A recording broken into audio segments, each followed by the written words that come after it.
I'm Liz Scarf. Welcome to this little channel exploring this idea of collaborative learning for cultural repair. And this video is part 4 in a series about inner criticism. And in this video, we're talking inner criticism, suicidality, and addiction, just for something light. Now, as the name of the video suggests, I'm going to be talking about suicidality and addiction. So if that's not good for you to engage with that subject right now, don't keep watching. I'm not actually going to say anything that great that it's worth getting really distressed or feeling less safe for. It's not that good. So if that's where you're at, I would suggest engaging with things that are supportive and kind and grounding, and getting immediate help actually if you feel unsafe. Now, I also need to sort of make it really clear, I don't think it's safe to work on yourself on your own with suicidality. Like, it is literally a life-threatening process. It isn't actually about the body dying. So we have to do everything we can to make sure we don't harm the body while still being able to work on the process.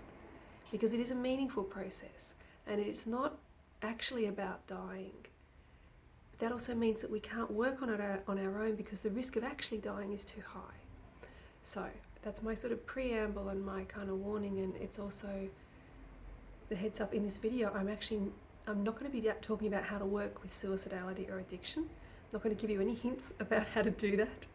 I just think it's important to make the connection with inner criticism to suicidality and addiction, because if you've been watching the first 3 videos and thinking, whoa, my inner landscape isn't even that friendly, like that, it's important to acknowledge that some people have much more intense experiences of inner criticism than others, that they can be life-threatening, and that the ideas I've mentioned in this series for working with these kind of less intense critics, they are not safe for us to use with suicidality.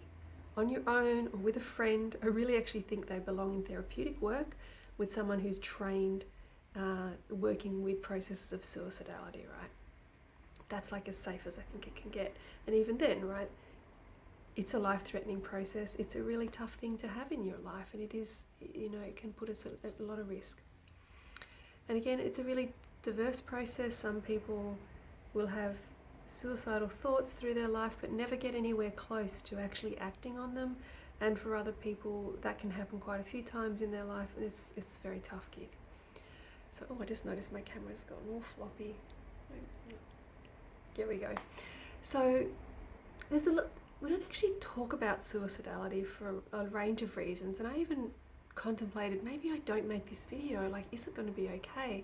So I just sort of had to check in around, why that feeling, what makes it a problem. And one of the things is we get worried that talking about suicidality increases the likelihood of people acting on suicidal feelings.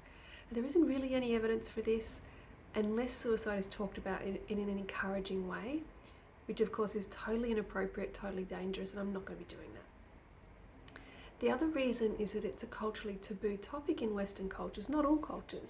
And there's a lot of stigma around suicidality, and again, not in all cultures, but stigma about it being weak or selfish. And this can be traced back to early and ongoing Christian influence, and also taxation policies, which are less relevant now. But it's also why we have that unfortunate phrase, committed suicide, because it used to be a crime. And I would suggest a phrase like died by suicide is a less stigmatizing way to language it. So I'm sort of championing that language change. But basically, suicidality is it's obviously a very unique experience, but most commonly it's an experience associated with feeling a lot of pain and feeling really hopeless about what to do about it, that nothing helps, that you've tried everything, and dying is now the only option to find relief from pain. Which of course actually makes no sense, because being dead isn't relief from pain. You don't get to feel the relief because you're dead. You have to stay alive to experience relief from pain. But it does tell us that suicidality is mostly about needing to feel relief from pain. Now, the pain people feel almost always has its roots in some kind of fairly extreme, tough situation in their past that is being perpetuated in the psyche by a fairly extreme inner critic type role that was probably also patterned or constructed by someone or some dynamic in that tough situation, right? And this is also where addiction comes in. Pretty much all the substances we can get addicted to shut our critics up for a bit. So most illicit drugs, alcohol, cigarettes, sugar, processed starchy carbs, they all actually give us momentary relief from inner criticism and inner sort of pressure. And this is not the only process in addiction, right? But it's a big part, and it's one way in which trauma and addiction are commonly associated, and both are also more associated with suicidality. And inner criticism just kind of sits in all of that, right? People in these experiences have inner critics that are really, really powerful. Anyway, so that's actually all I'm going to say about this. It's a super short video, just to really name and notice another experience of inner criticism, but not to be giving any tips about how to work on it, because I just don't think that's safe.